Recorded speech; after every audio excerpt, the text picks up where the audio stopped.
우리 같이 기도함으로 오늘 수요 예배 시작하겠습니다. 기도하겠습니다. 하나님 아버지, 오늘 수요일 아버지 앞에 이 주 중에 중간에 멈추어 서서 하나님을 기억하고 하나님께 예배합니다. 우리의 마음이 번잡하고 여러 가지 생각들로부터 떠나서 오직 하나님을 바라보며 하나님으로 만족하고 하나님으로 채워지는 시간이 될 수 있도록 주님 역사하여 주옵소서. 동시에 같이 예배하지 못하고 어느 자리에선 동영상을 보게 되고 또 같이 예배하기도 하지만 하나님 한 영으로 이 시간을 함께하여 주셔서 성령으로 우리의 마음에 일을 지시고 하나님 만나는 역사가 동일하게 일어나게 하여 주옵소서.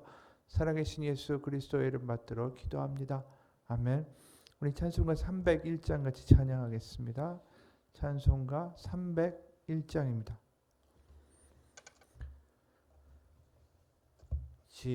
지금까지 지내온 것 주의 크신 은혜라. 한이 없는 주의 사랑 어찌 이루 말하랴. 자나깨나 주의 손이 항상 살펴주시고 모든 일을 주 안에서 형통하게 하시네. 몸도 맘도 연약하나 새 힘 받아 살았네. 물 붓듯이 부으시는 주의 은혜 족하다. 사랑 없는 거리에 나 험한 산길에 맬 때 주의 손을 굳게 잡고 찬송하며 가리라. 주님 다시 배올 날이 날로 날로 다가와 무거운 짐 주께 맡겨 벗을 날 또 멀지 않네. 나를 위해 예비하신 고향 집에 돌아가 아버지의 품 안에서 영원토록 살리라. 아멘. 오늘 말씀 마가복음 11장 27절에서 33절까지의 말씀입니다. 마가복음 11장 27절에서 33절까지의 말씀. 마가복음 11장 27절에서 33절까지의 말씀, 제가 하나님 말씀 봉독합니다. 그들이 다시 예루살렘에 들어가니라. 예수께서 성전에서 거니실 때에 대제사장들과 서기관들과 장로들이 나와 이르되 무슨 권위로 이런 일을 하느냐? 누가 이런 일 할 권위를 주었느냐? 예수께서 이르시되 나도 한 말을 너희에게 물으리니 대답하라. 그리하면 나도 무슨 권위로 이런 일을 하는지 이르리라. 요한의 세례가 하늘로부터냐 사람으로부터냐? 내게 대답하라. 그들이 서로 의논하여 이르되 만일 하늘로부터라 하면 어찌하여 그를 믿지 아니하였느냐 할 것이니 그러면 사람으로부터라 할까 하였으나 모든 사람이 요한을 참 선지자로 여김으로 그들의 백성을 두려워하는지라. 이에 예수께 대답하여 이르되 우리가 알지 못하노라 하니 예수께서 이르시되 나도 무슨 권위로 이런 일을 하는지 너희에게 이르지 아니하리라 하시니라. 아멘. 우리가 11장 보면 예루살렘에 입성을 하시고 성전에 가서 성전을 청소하시죠. 장사치들을 내쫓으시고 그다음에 무화과 나무를 저주하시는 사건들이 연이어 11장에는 기록되어 있습니다. 그리고 그게 이어져서 어디까지 가냐면 오늘 읽은 이 구절에 보면 11장 27절에 보면 다시 예루살렘으로 들어가니라. 그리고 예수께서 성전에서 거니실 때, 그러니까 이 마가복음의 11장 우리 읽은 오늘 본문부터 12장 전체까지가 다 성전에서 이루어지는 대화고 사건입니다. 그래서 13장에 보면은 드디어 성전에 들어가셨다가 나가셨다라고 기록되는 게 13장 1절 2절이에요. 예수께서 성전에서 나가실 때에 제자 중 하나가 이르되 선생님이여 보소서 이 돌들이 어떠하며 이 건물들이 어떠하나이까. 예수께서 이르시되 내가 이 큰 건물들을 보느냐. 돌 하나도 돌 위에 남지 않고 다 무너뜨려지리라 하시니라. 그러니까 이 무너질 성전에서 그 어떤 사람을 만나기도 하시고 대화도 하시면서 그 대화의 모든 배경이 이런 성전의 하나의 시스템 안에서 그 사회를 종교적으로 누르고 있던 종교 권력인 성전 시스템 안에서 그 대화들이 이루어지는 거죠. 그들의 가면들, 그들의 미선들, 또 하나님이 주실 새로운 복음의 이야기들이 이제 성전에서 펼쳐지게 됩니다.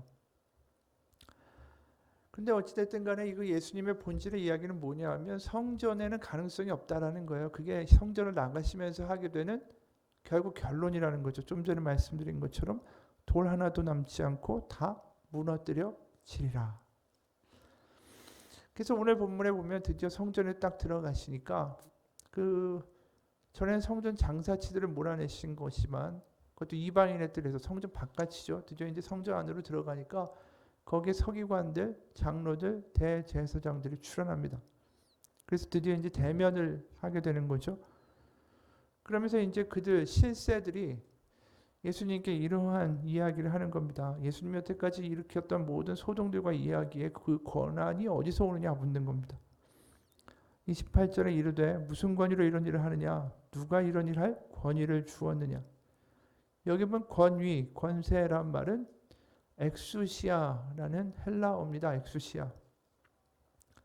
이 엑수시아는 보통 황제가 이제 주어서 그 총독이나 고위 관리들이 받는 권한을 가리킬 때 쓰는 단어예요. 요한복음 19장 10절에 보면 빌라도가 이런 얘기를 합니다.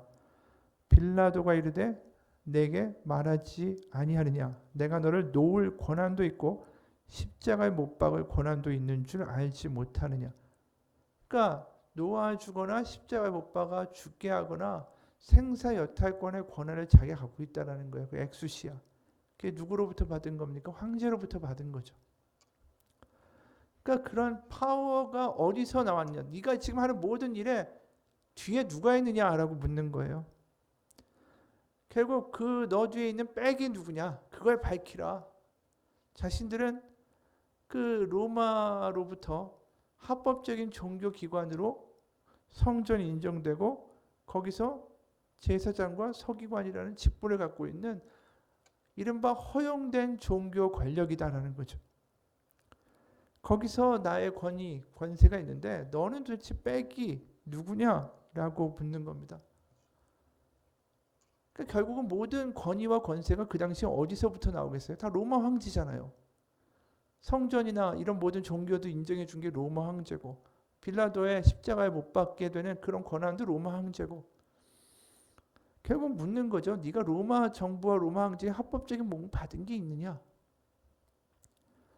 그러니까 거기에 대해서 사실 예수님은 받으신 바가 없죠. 그리고 받으실 생각도 없고 그런데 그 곤란한 질문에 대해서 예수님이 뭐라고 이야기하시냐 하면은 도리어 질문을 하세요. 30절에 보면 요한의 세례가 하늘로부터냐 사람으로부터냐 내게 대답하라.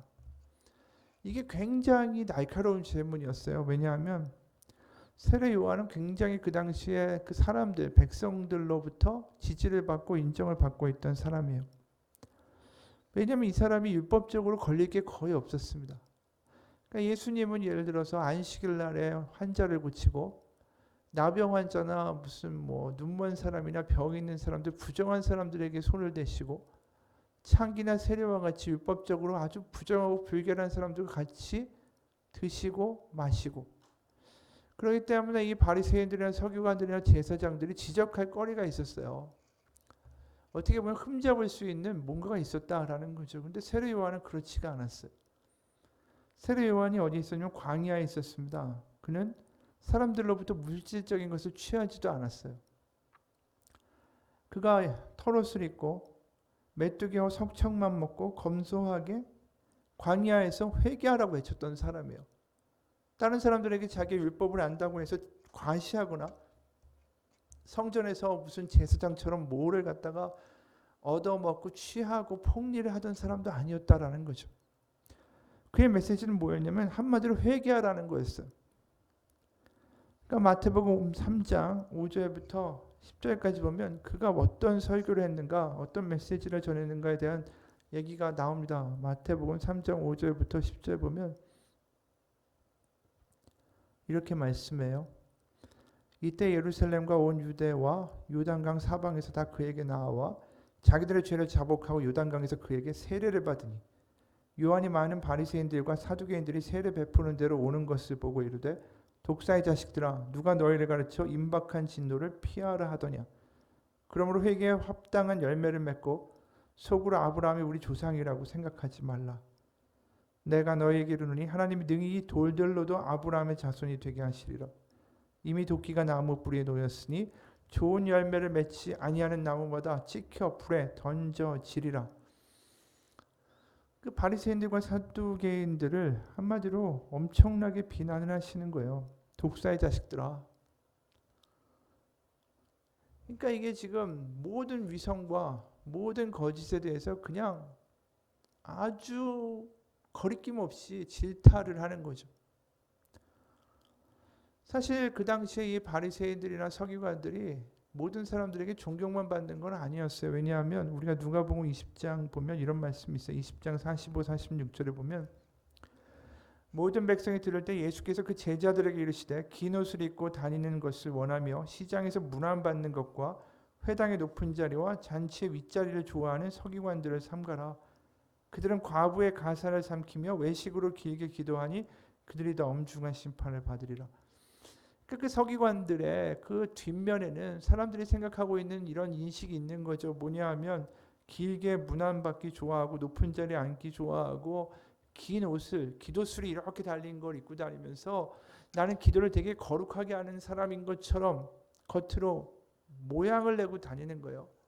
근데 그 본질은 뭐냐 하면은 과부의 가산을 삼키고 외식으로 길게 기도하고 그리고 누가복음 16장 14절에도 보면 이런 말이 있어요. 바리새인들은 돈을 좋아하는 자들이라. 그러니까 이런 사람들을 갖다가 그대로 아주 대면에다 갖다 놓고 독사의 자식들아 진노의 그 심판을 너희가 어떻게 피하겠느냐. 회개하고 너희들이 아브라함의 자손이니까 당연히 나는 혈통적으로 그러하니 구원을 받을 거라는 자신감 따위는 갖다 버려라. 이렇게 얘기하는 거예요. 그러니까 이게 백성들에게 굉장히 호응이 높은 메시지인 거죠. 게다가 누가복음의 3장에 보면 이 세례 요한이 한 메시지의 일부가 더 공개되는데 누가복음 3장 12절부터 14절에 보면 이렇게도 이야기합니다.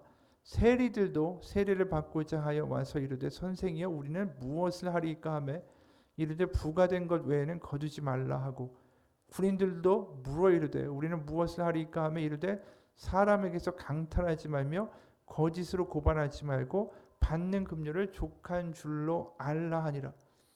거꾸로 얘기하면 그 당시에 세리가 어떻다는 거예요? 부가된 것 외에도 돈을 거두었다라는 거죠.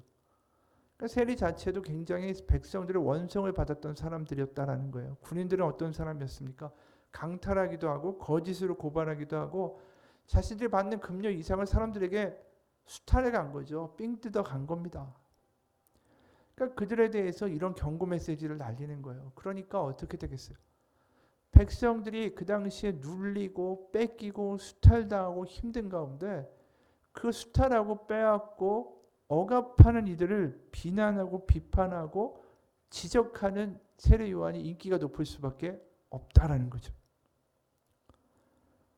그러니까 이 세례 요한의 인기가 백성들에게서 마구 치솟는 겁니다. 근데 이제 그 이야기를 하는 거예요. 딱 예수님이 뭐라고 하시냐면 이 세례 요한이 이렇게 했던 권위가 어디서 온 거냐? 하늘로부터냐? 사람으로부터냐? 그러니까 이 질문에 이 대제사장, 서기관, 장로들의 입이 딱 막힌 거예요. 그러니까 31절과 32절이 그 이야기입니다. 그들이 서로 의논하여 이르되 만일 세례 요한의 세례가 하늘로부터다 그러면 어찌하여 그를 믿지 아니하였느냐.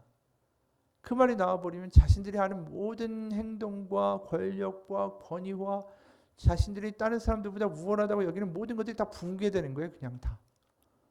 거기다 하늘로부터라고도 이야기할 수가 없는 거죠. 세례 요한을 인정할 수가 없는 거예요.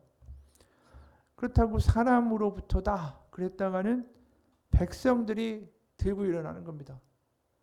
회개하고 하나님께로 돌아가자. 하나님의 진노가 있다. 이런 이야기를 하는데 그것이 가짜다? 뭐 어떻게 지적을 할 수가 없는 거예요. 세례 요한의 사는 방식과 행동이 모든 것들이 율법에서 하나도 벗어난 게 없으니까. 그러다 보니까 이들이 아무 말을 못하고 그냥 떠나가 버리는 겁니다. 예수님 앞에서. 우리가 오늘 이 부분을 보면서 이런 생각을 할 수 있어요. 세례 요한은 그럼 도대체 하나님이 왜 미리 이렇게 태어나게 하시고 또 세례 요한을 엘리야라고 부르는 그 이유는 과연 무엇일까? 그리고 오늘 또 예수님이 이 대제사장과 서기관 장로들에게 세례 요한의 이야기를 굳이 이야기하시는 이유는 무엇일까? 그것도 성전에서. 그럼 예수님의 생각은 뭐가 들어있을까? 예수님의 계획은 무엇이었을까? 그런 것을 우리가 떠올릴 수가 있다라는 거죠. 세례 요한은 사실은 엘리야다라는 것이 우리가 마가복음의 1장에 보면 사실은 그 세례 요한의 그 자격과 위치에 대해서 언급하고 있습니다. 그리고 세례 요한이 예수님이 오실 길을 닦는 사람이죠. 그런데 그 닦는 일이 뭐냐면 그 궁극적인 내용은 지금 이야기한 것처럼 심판이에요. 심판. 엘리야로서 예수님보다 먼저 와서 예수님의 사역의 길을 닦아놓고 평탄케 한 사람의 일은 심판의 메시지의 선포였다라는 거예요. 결국 세례 요한이 이야기하는 건 뭐냐면 다 죄인이라는 거예요. 바리새인, 사두개인, 뭐 군인, 세리, 그리고 뭐 장로, 뭐 다 상관없다는 거예요. 다 죄인인데 왜 너희는 죄인이 아닌 척하느냐? 다 죄인이다. 심판이 가까이 왔으니까 회개하고 죄사함의 세례를 받고 모든 사람이 죄라고 고백하라. 나는 죄인이다. 그 세례 요한의 설교를 현대판으로 바꾸면 이렇게 될 거다라고 이제 어떤 분이 올려놓은 걸 봤는데 이 글의 내용이 이렇습니다. 세례 요한이 지금 사람이라면 아마 이렇게 했을 거라는 거예요. 하나님은 이 돌들을 가지고도 그분의 자녀로 삼을 수가 있습니다. 더 이상 나에게 당신들의 출생 신고서나 여권을 내보이려 하지 마십시오. 나는 당신이 어디 출신이고 어느 가문이고 어느 가족들 중에 누가 있는지 또 당신의 벽에 근사한 누구의 초상화가 걸려 있는지 당신 그 가정의 가정부의 이름이 뭔지에 따위는 나는 관심이 없습니다. 이제 하나님이 오고 계십니다. 그러므로 당신들의 창조주 앞에 서서 그분을 맞이할 준비를 하십시오. 여러분이 하나님 앞에 설 때는 어떤 무슨 자유통행권 같은 프리패스 같은 건 통하지 않습니다. 물론 그때 출입국 옆쪽에 서서 여러분이 뒷문으로 살짝 들어갈 수 있도록 문을 잡고 서 있어줄 그 누군가도 없습니다. 여러분이 하나님 앞에 설 그때 여러분이 자랑으로 삼는 가문의 유산, 자신의 명예, 그 어떤 것도 의미가 없습니다. 여러분이 명문 집안과 사돈을 맺고 어떠한 권위와 자리를 차지한 것도 다 부차적인 것일 뿐입니다. 그러나 여러분은 하나님 앞에서 홀로 당신 자신과 당신이 행한 것들만 가지고서 서게 됩니다. 그리고 거기서 당신 자신에 대해 해명해야 되고 책임을 져야 됩니다. 하나님이 가까이 오고 계십니다. 이제 괴로운 날이 멀지 않았습니다. 이 메시지라는 거예요. 한마디로 이걸 듣는 사람들이 불편할 거에 대해서는 전혀 생각하지 않아요. 그냥 지릅니다. 죄인이고 회개해야 되고 하나님 앞에 섰을 때 단독자로 섰을 때 다 버리고 맨몸으로 섰을 때 어떻게 할 겁니까? 회개하라. 그러니까 이 메시지에는 축복이나 은혜에 대한 메시지는 없어요. 분명히 당신이 제대로 믿지 않으면 하나님 앞에 서서 지옥에 갈 겁니다. 심지어 이렇게도 얘기한다고 볼 수 있죠. 당신 정말 예수 그리스도를 구세주로 믿고 구주라고 믿지 않는데 성탄절에 와서 믿지 않으면서 왜 예배합니까? 그냥 있는 대로 그냥 얘기하는 거예요. 다. 그렇게 얘기하면 아마 우리 교회도 얼마나 힘들겠어요. 매일 주일마다 나와가지고 그런 얘기만 들으면 마음에 심령에 막 상처 팍팍 가고 막 매일매일 나는 죄인인데. 그러니까 한마디로 회개의 메시지, 죄인이라는 메시지. 그게 뭐냐 하면 바로 하나님의 아들 예수 그리스도가 오는 길을 닦는 일이었어요. 한마디로 괜찮다라는 모든 삶의 이야기를 다 뒤집어버리는 설교자가 요한이었어요. 괜찮지 않아 너는. 충격 주는 거예요. 충격. 그러니까 편안하게 살고 있던 사람에게는 이건 굉장히 충격적인 메시지고 동시에 나는 그래도 하나님 믿는데 잘하고 있어라는 사람에게도 충격적인 거예요. 바리새인들에게도 충격이고 괜찮다라고 살아가는 사람에게도 충격인 거예요. 누가 이런 얘기를 했습니다. 우리 이 시대에도 바리새인들이 많다라고 했어요. 그 얘기는 뭐냐면 우리가 조금 낫다라고 생각하는 사람들이 얼마나 위험한가. 우린 세례 요한의 설교를 들어야 된다. 그 이야기를 하는 근거가 되는 이야기죠. 레리 오스본이라는 사람이 당신의 열심이 위험한 이유라는 책을 썼어요. 거기에 보면 부제가 현대판 바리새인 신앙에 대한 경고라고 붙어 있어요. 그러니까 우리도 모르는 사이에 바리새인이 되어 있다라는 거죠. 그러니까 세례 요한의 설교가 우리에게도 들려야 될 필요가 있다라는 이야기를 하면서 이걸 썼는데 여기 내용이 이렇습니다. 그러니까 이분이 이 책의 직접적인 내용은 아니고 이 책을 읽으면서 자기가 느낀 거에 대한 걸 요약하면서 쓴 거예요. 신앙의 열심인 것 자체가 무엇이 나쁠까? 하지만 그 열심은 하나님과 나 자신 사이에서만 통해야 하지 않겠는가? 우리는 무엇이 모자라서 나의 열심을 다른 사람에게까지 강요해야 직성이 풀리는 것인지 모르겠다. 언제부턴가 어긋난 열심에 매이게 된 우연한 바리새인은 남들과의 비교를 통해 자신의 신앙을 높이려고 하는 교만한 생각을 품기 시작한다. 고고한 영적 리더들은 자신들을 잘 따라오지 못하는 사람들을 은근히 무시하고 귀찮아한다. 이런 배타성은 영적 리더들의 마음에 전염병처럼 번져간다. 공동체가 품고 함께 가야 할 사람들은 이제 제대로 못 쫓아오니 걸러져야 할 사람으로 여겨지고 만다. 스스로 헌신되었다라고 생각하는 영적 엘리트들은 율법주의적인 담장을 더 높게 세운다. 담장이 터무니없이 높다라는 생각은 하지 않는다. 이 담장을 넘는 것이 다른 그리스도인 동료들의 당연한 책무라고 생각한다. 그러나 자신들의 뜻대로만 사람들이 움직여주지 않는 것 사실을 깨닫게 되면서 과거에 숭배를 한다. 예전에는 이렇지 않았는데 라는 식으로 하는 말들이 점점 늘어가는 것이 증상이다. 결국 그들의 기준은 더욱 높고 좁아지면서 자신들이 믿는 바와 조금이라도 다른 것에 경계를 일으키며 남을 쉽게 배제해버리는 획일성의 축으로 치닫게 된다. 그중 전임 사역자나 가르치는 역할을 하는 이들은 자신들의 소명이 최고의 경지인 마냥 스스로 착각하게 된다. 그래서 스스로 자신의 소명을 다른 사람들의 소명으로 만들고 싶어하는 투영을 저지르고 만다.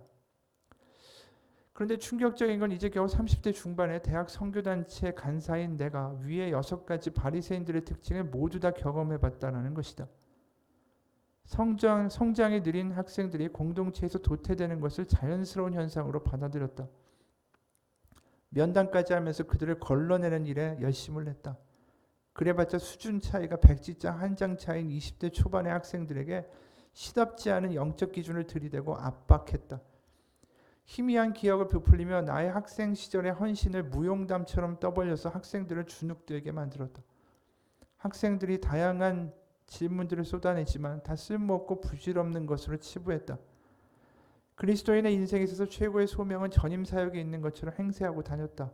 졸업반 학생들에게 이론적으로는 어쩔 수 없이 하나님 앞에 모든 직업의 가치는 동등하다라고 말하지만 스스로 우월의식이 들어 못나게 굴었다. 고작 30대 초반의 현대판 바리새인들의 특징을 내가 모두 마스터했다.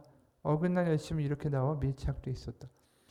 그러니까 이분의 내용을 보면서 느껴지는 게 많아요.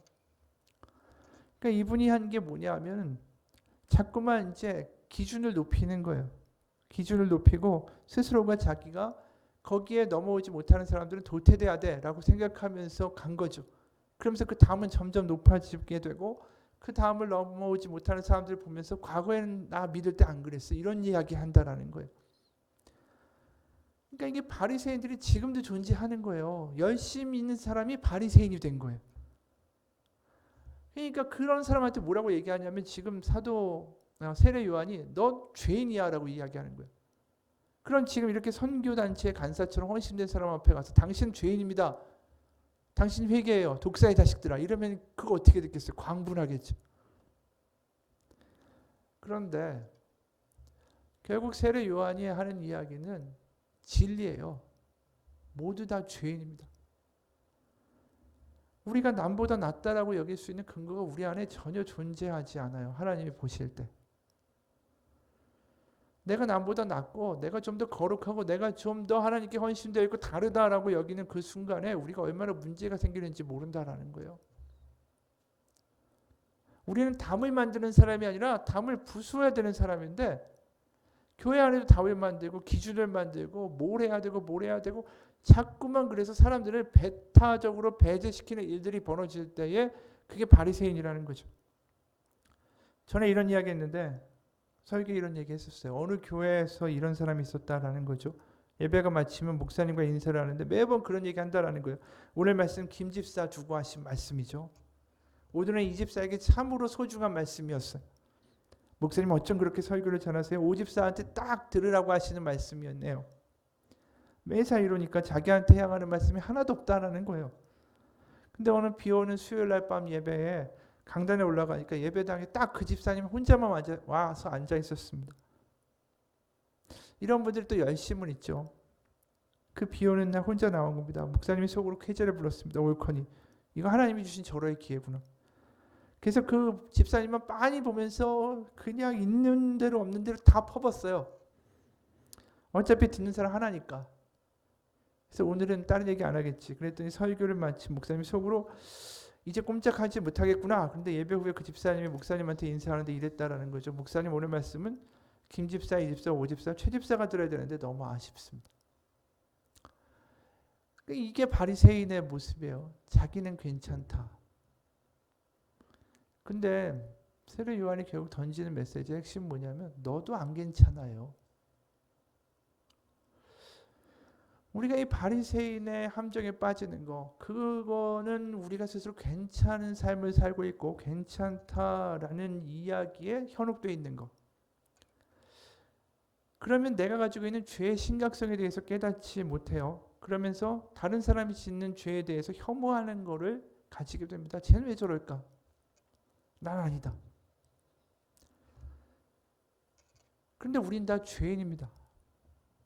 남보다 낫다고 해도 도토리 키재기예요. 바다 앞에서 내가 500리터 물을 들고 있나 1리터 물을 들고 있나 누가 더 거룩하고 더 내가 물이 더 많이 담겼다라고 자랑하겠어요. 바다 앞에서 보면 500리터 물통이나 1리터 물통이나 그놈이 그놈이지. 우리는 죄인이고 우린 연약한 사람이라는 거 인정하는 거 그게 바로 하나님을 믿는 올바른 길이에요. 그게 세례 요한이 닦은 길입니다. 그렇기 때문에 그 세례 요한의 메시지가 절망일 수도 있어요. 왜냐하면 우리에게는 어떠한 가능성도 없고 다 죄인이다. 그럼 그게 세례 요한의 메시지만으로만 보면 절대적으로 희망이 없어요. 왜냐하면 우리는 세례 요한에게 세례를 받는다 해도 그러고 나서 또 가서 죄를 지을 거잖아요. 그럼 또 가서 또 세례 받고 언제까지 그 짓을 할 거예요? 과연 그 왔다 갔다 하는 게 과연 끝이나 날까라는 거죠. 그렇기 때문에 세례 요한의 메시지, 우리가 모두 죄인이라는 건 반쪽이에요, 반쪽.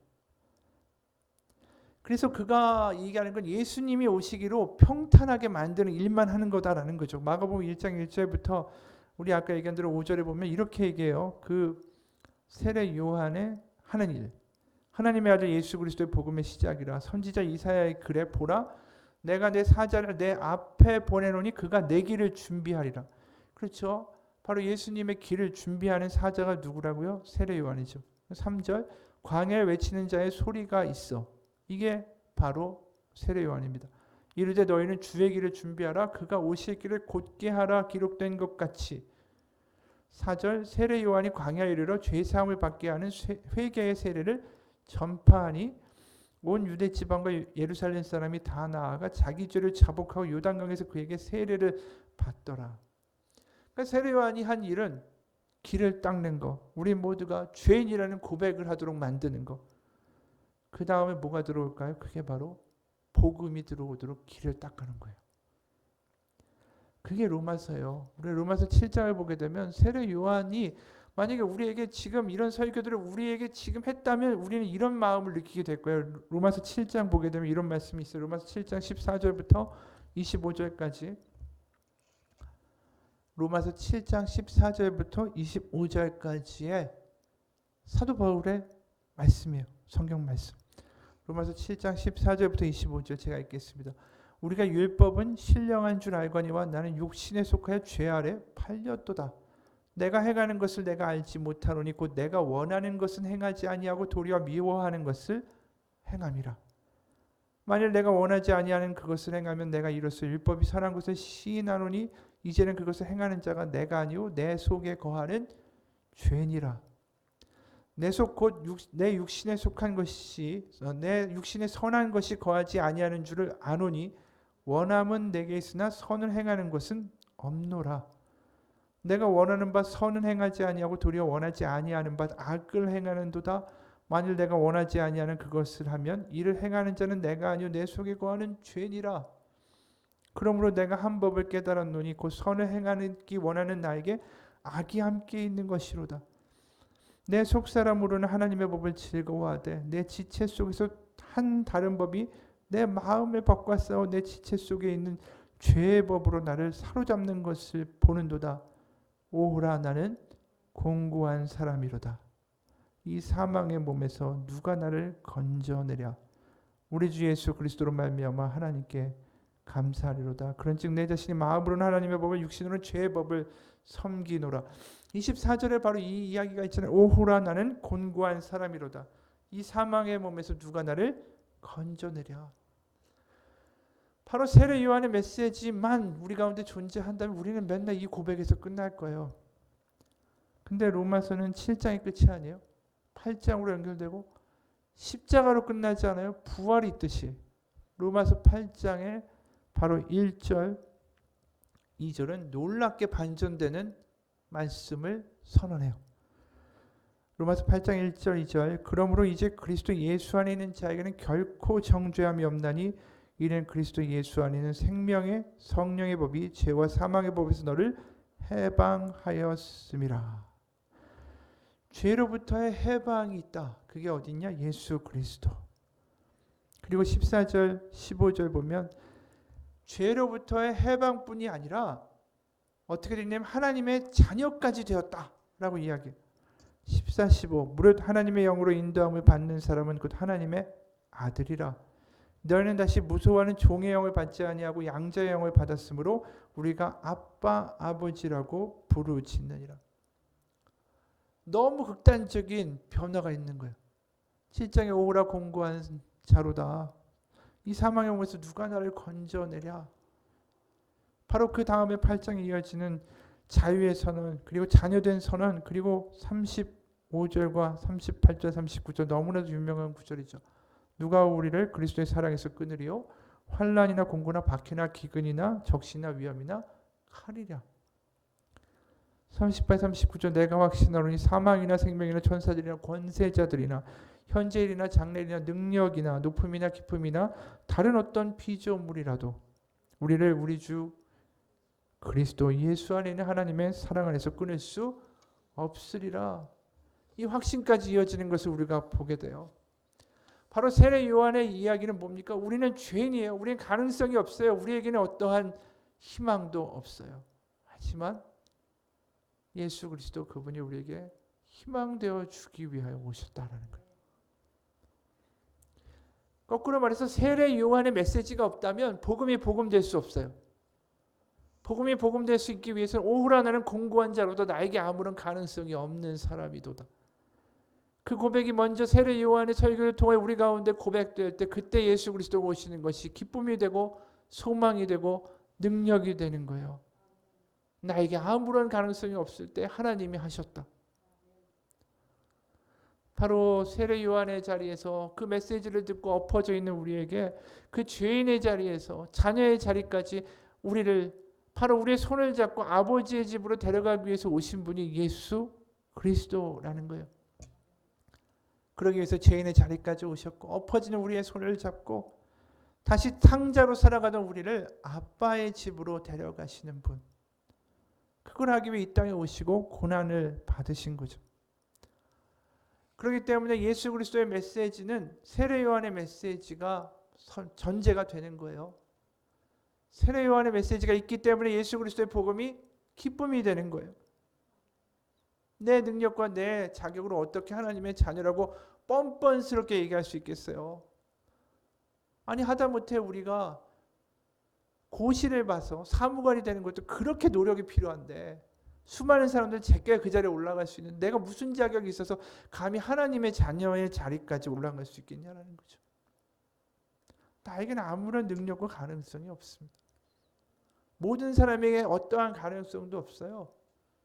그게 세례 요한의 메시지예요. 그걸 절감하고 그걸 완전히 고백하고 인정하는 그 순간에 내 안에 복음이 되는 겁니다.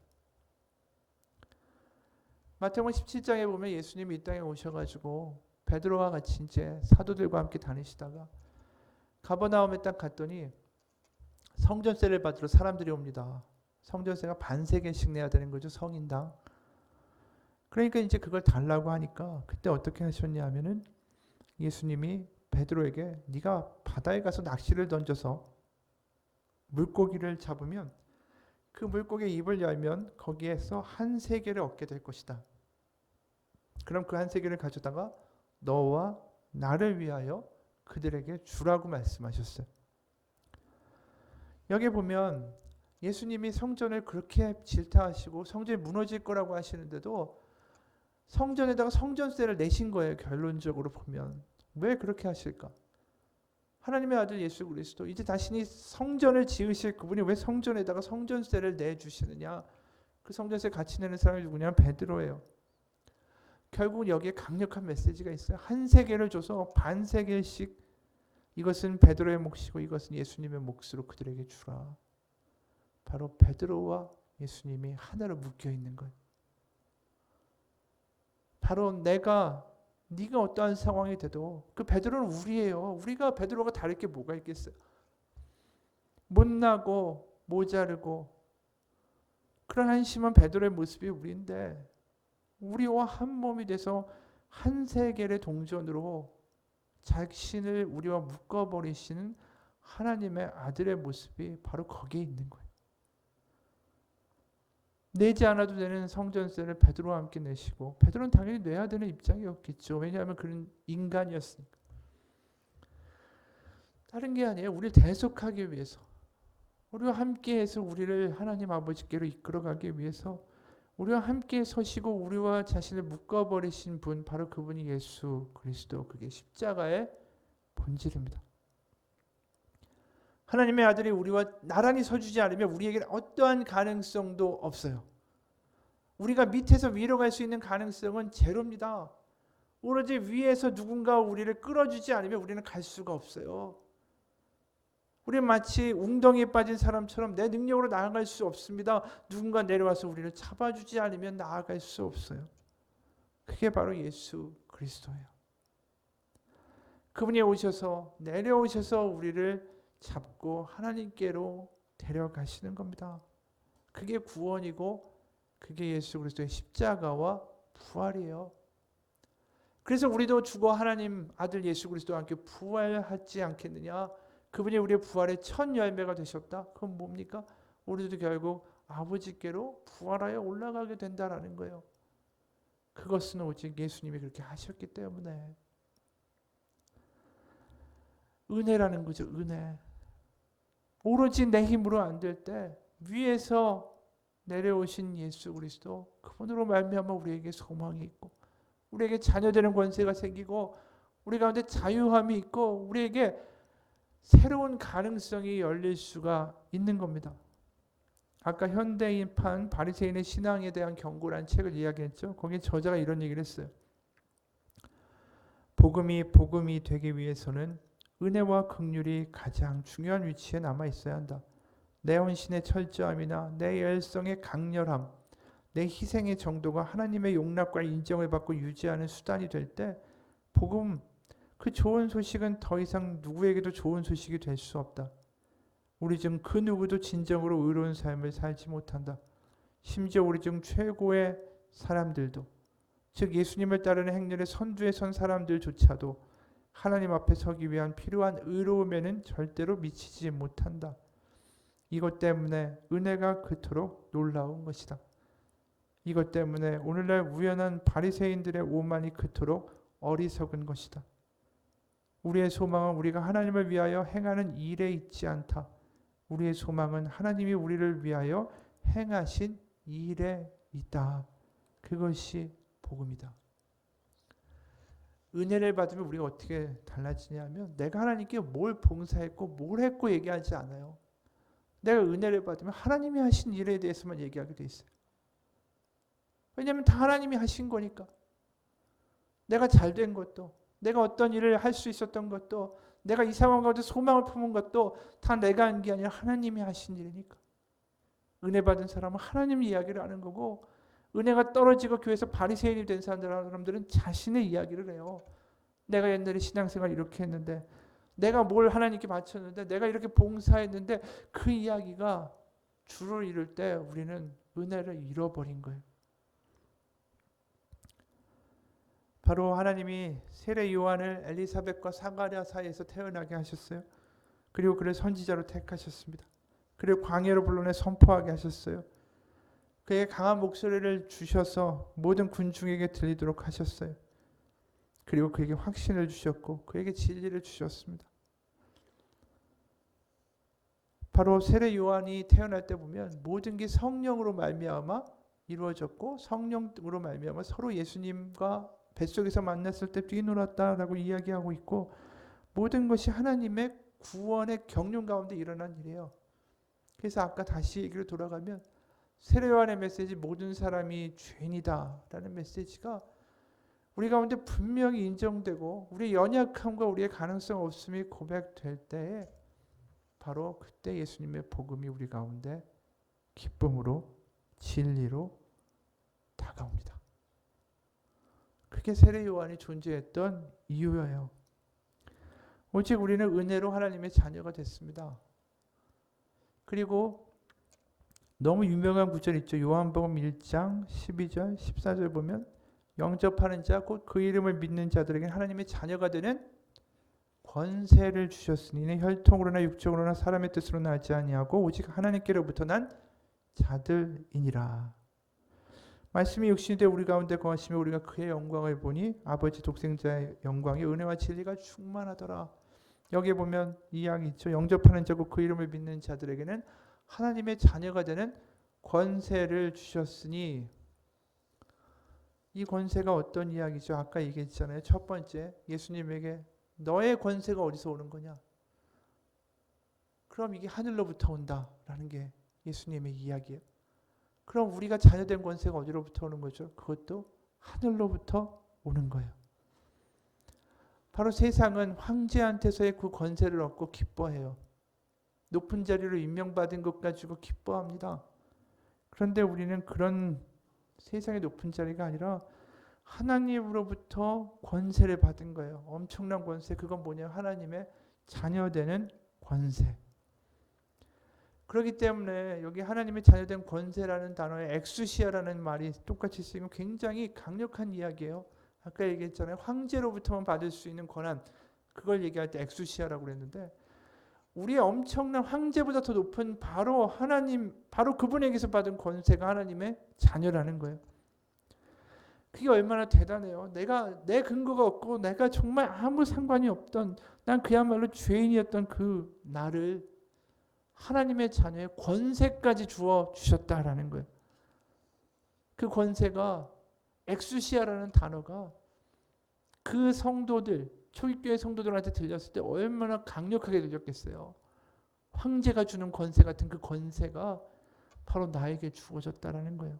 아무것도 아니었던 그 당시에 빌빌거리고 어떻게 보면 세상 가운데 로마 황제의 총애를 받지도 못하는 그냥 사회 변두리의 사람들에게 주어지는 소식 엑수시아 너에게 권한이 주어졌다. 권세가 주어졌다. 그러니까 그 사람들이 그 초대교회 사람들이 기뻐하고 복음에 대하여 얼마나 감사하며 감격했는가가 이 단어에 들어있는 거예요. 자격이 없는데 자녀가 됐고 자격이 있는데 나에게도 권세가 있다라는 거예요. 요즘 보게 되면 결국 우리가 참 연약한 사람이라는 걸 깨달아요. 코로나 바이러스 이거에도 그냥 다 무너지잖아요. 세상에 뭐 시스템을 만들고 뭐 비행기가 12시간이면 뭐 한국에서 미국까지 가고 전 세계 금융이 왔다 갔다 하고 문명이 엄청나게 발달한 것 같고 하지만 이게 한 방에 순식간에 흔들리잖아요. 우리가 쌓아 올렸던 것들이 얼마나 연약한 건지가 이번에 너무 여실히 드러나요. 우리는 그냥 연약하고 하나님 앞에 우리의 능력을 가지고 이야기할 수 있는 존재들이 되지 못합니다. 그것을 고백할 때에 그런 땅에 엎어지고 우리의 연약함을 가지고 인정하는 모든 이들을 하나님이 자녀 삼으시고 그에게 하나님의 자녀된 권세를 주시고 그 권세는 세상으로부터 자유롭고 세상을 이길 수 있는 바로 하나님, 살아계신 하나님의 자녀가 되는 그런 권세. 거기서 소망이 나오는 거예요. 이 어려운 시기에 우리는 더 하나님 앞에 고백해야 돼요. 여태까지 살아온 게 내 능력이 아닙니다. 내가 잘된 것도 어차피 내 능력 아닙니다. 다 하나님의 은혜였습니다. 앞으로 살아갈 것도 내 능력이 아닙니다. 하나님 은혜여야 됩니다. 그 고백을 할 때에 우리 가운데 하나님의 자녀의 권세가 얼마나 막강한지를 경험하게 될 겁니다. 왜냐하면 하나님한테 다 맡기고 나의 연약함과 나의 죄인됨을 고백하는 자에게 하나님의 자녀되는 권세를 주신다고 하셨으니까 거기서 우리가 소망이 생기는 거예요. 잘 될 거야 라는 막연한 생각이 아니라 바로 나의 안 된 가운데 하나님을 인정하고 하나님 바라보게 될 때에 정말로 복음이 복음됩니다. 어떤 한 분이 이런 이야기를 했어요. 자신의 고등학교 시절에 대해서 이런 얘기를 합니다. 미국 사람인데 그는 풋볼을 좋아했고 그걸로 진로를 정했답니다. 고등학교 때. 굉장히 유명한 쿼터백 운동선수였습니다. 그런데 허리에 부상을 당했고 결국 그 풋볼을 포기해야 됐습니다. 그는 허리에 대는 부목을 차고 지내야 됐습니다. 게다가 근시까지 심해져서 아주 뿔테 안경, 각태 안경을 착용해야만 했습니다. 그러니까 하루아침에 인기 스타였다가 학교에서 하루아침에 완전히 바보가 된 거예요. 두꺼운 안경을 쓰고 다니고 허리에는 부목을 붙이고 다니고 그러니까 정말 인기 있을 때 같이 다니던 여자친구도 그를 버렸습니다. 게다가 얼굴에는 여드름은 굉장히 심각한 정도였대요. 자신의 삶을 긍정적으로 받아들일 수가 없게 된 거죠. 그러니까 매일매일마다 절망이고 매일매일마다 너무나도 지치는 거예요. 어두운 거예요. 매일 아침에 학교에 가기에는 너무 아직 어두운 새벽 시간마다 그의 어머니는 그 아들의 방을 찾아갔습니다. 그리고 그녀는 그의 침대 머리맡에 앉아 아들의 어깨에 손을 얹고 부드럽게 아주 부드럽게 흔들 의자가 앞으로 움직이고 뒤로 움직이듯이 어루만져줬습니다. 그리고 그렇게 하는 내내 그 엄마는 예쁜 내 아들, 예쁜 내 아들이라고 말해줬어요. 이것이 홀로 설 수 없이 망가진 그 한 소년을 향한 말이었고 그 말이 매일 아침 하루를 시작하게 한 그 아들에게 주는 첫 마디의 말이었어요. 하나님 우리에게도 그렇게 말씀하며 다가오십니다. 우리가 어떠한 모습에 있던 어떠한 환경 가운데 있던 우리의 연약함을 고백하고 연약한 가운데 눈을 뜰지라도 예쁜 내 딸아 예쁜 내 아들아 그 말씀 해주시고 우리 가운데 연약한 가운데 소망되어 주기 원하시는 하나님 그분이 우리 가운데 오십니다. 이 연약한 가운데 이 어려운 시기 가운데 그런 하나님을 만나는 사람은 하나님의 자녀된 권세로 소망을 갖고 이 어두운 터널을 지나가게 될 거라고 믿습니다. 우리가 같이 기도하겠습니다. 하나님 아버지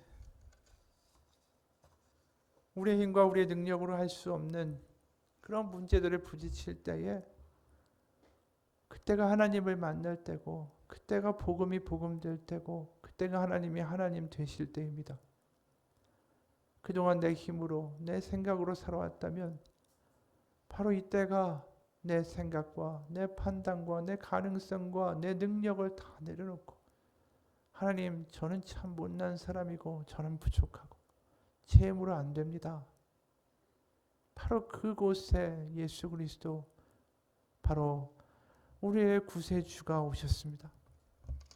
이 시간 주님 바라봅니다. 주님 나의 손을 잡으시고 하나님의 자녀된 권세로서 아버지를 만나게 하시고, 하나님의 자녀된 권세가 실제로 어떠한 것인지 우리 마음에 경험케 하시며, 우리의 삶에 살아계신 하나님의 음성과 하나님의 인도하심이 경험되기 원합니다.